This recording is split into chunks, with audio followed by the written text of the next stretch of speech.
This one contains 7 Nobel Prizes, and they were not, when they were made and when they got the Nobel Prize, it was not known that they would become so important for the mobile phone.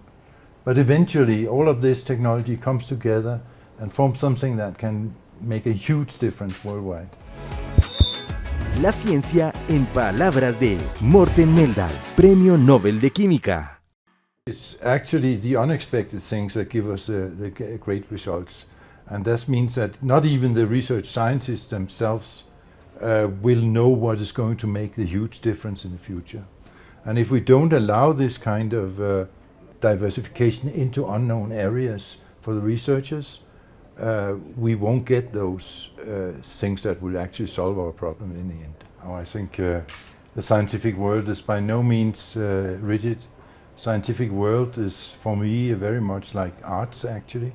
It's a three-dimensional world that you have to imagine, that you have to know from how it behaves in 3 dimensions.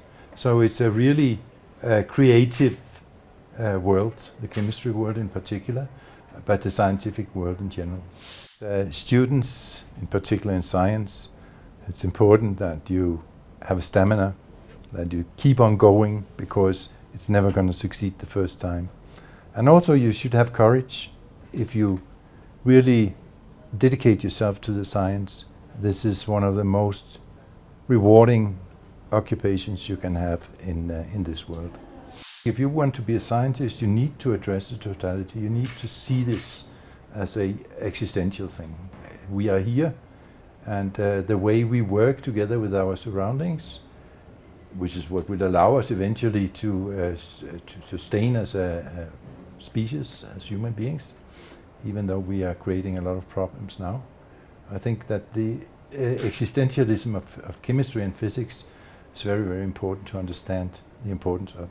So the real needs are very basic, actually. A roof over your head, clothing, something to eat. And we could even distribute a lot of the wealth in the world, and everybody could be happy and satisfied with these more primitive needs, and not trying to go to Mars, for example. And also your research makes an impact on society. It can be health, it can be energy, it can be sustainable materials, it can be anything that we need in order to have a progress of our society. So I think that there's a unfortunate trend today to actually disengage with science, in particular from some politicians, where science is very clear and the data are very convincing on what is going to happen, and if we don't do this and if we don't do that.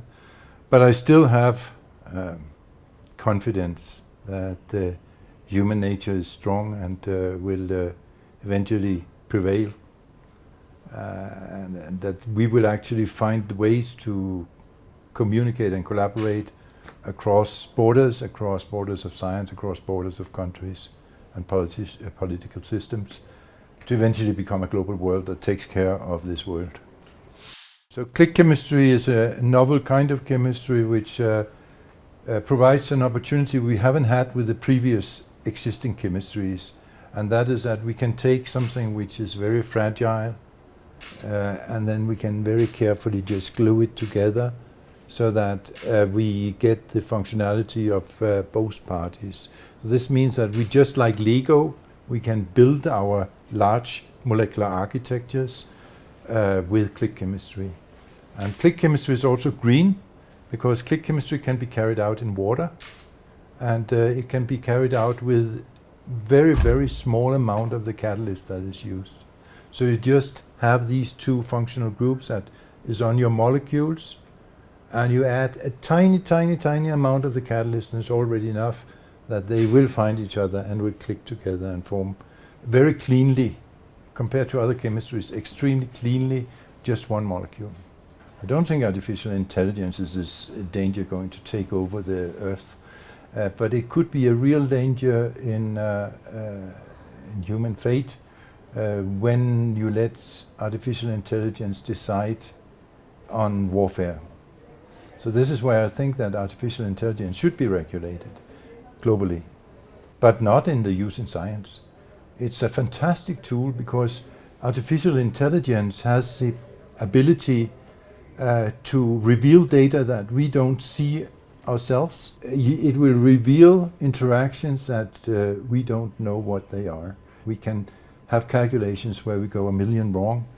Artificial intelligence can intrinsically see this because it's buried in the data that it's learning from. In my opinion, a very good thing today would be to develop a catalyst which can transform a photon, an antenna that traps a photon and transfers directly into hydrogen, H2. So you don't have to go via the electricity, via all of those steps, but go directly to water splitting from photons. That would be very good. Are we far from that? Yeah. Esta entrevista fue realizada en la Pontificia Universidad Javeriana el 18 de marzo de 2025.